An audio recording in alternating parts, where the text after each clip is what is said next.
Hello everyone. I told you all I'd make a video after I modified my Street Fighter cab. So here we go. If you're wondering how to put a Pandora's Box 6 into the cabinet, I suggest you watch ETA Prime's video on how to do so. The only thing I'll be adding to this is the wiring part, because he did not tell you all how to wire it up. The Street Fighter cab I picked it because of the button layout. The button layout is the best on any of them that they have for sale. So I'm going to tell you how to wire it. So if you play Street Fighter games on the Pandora's box, the buttons will be exactly the same as far as low kick, high kick, low punch, medium punch, high punch. And then also if you're playing, old games that only take two buttons like an A, B, I'll show you which buttons that will be. So currently Street Fighter, I have it set so all the kicks and punches are exactly the same. If you play a two button game, this will be your A, this will be your B. So you're only going to use these two buttons if you play a game that only calls for two. Now when you're playing Mortal Kombat, I don't quite remember how it is, but I believe this is punch, this is block. One of these is kick and block, but you'll figure it out. It works good. Now, as far as the wiring goes, this is the color wire to what button you will put when you wire it up. So your first button will be blue, second purple, third gray. Lower set, white, orange, yellow. Your player button is brown. Your coin button is pink. So wire that up, then do the same thing for this side. Now, ETA Prime has you drilling holes in here to add your coin button.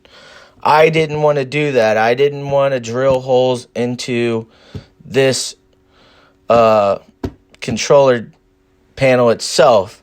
So what I did was I took off this little piece that slides off when you slide it right in when you're assembling it. I measured out distance and height and separated them out and just drilled the holes in there. And the wiring is actually long enough to reach your coin buttons there. So when you wire this is actually your coin to add credits, as you can see. But the second one, let it fire up. I just picked a random game. Your second button is your hotkey to take you back to the main menu if you choose to do so. Now, the back side, this is how I have mine set up. Please excuse the messy wires. I haven't cleaned them up yet, but here is where you removed your old board, the LCD converter for you. I just use command strips to stick them up. Your Pandora's box I put over here. I use command strips as well, plus I put 2 screws on each corner.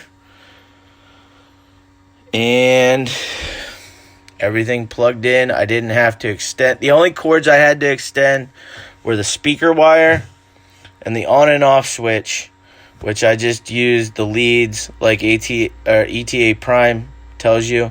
The pack on Amazon for these was like $5. You get a long strip of them, but I only ended up using 4. But your speaker wire goes into the first 2 spots there, and then on the second piece you skip the first prong and you go to the second and third, and that's where you put your power. Your positive goes on the second and your negative goes on the third. But it's a pretty easy setup. I didn't have any issues at all. Depending on the kit you buy, as far as buttons and controllers go, you might have to do some minor adjustments, but it works out pretty good. I'm happy with it so far. I've been playing a lot of games on it. If you guys have any questions, let me know. But it's pretty easy and pretty straightforward. Have fun, guys. Bye.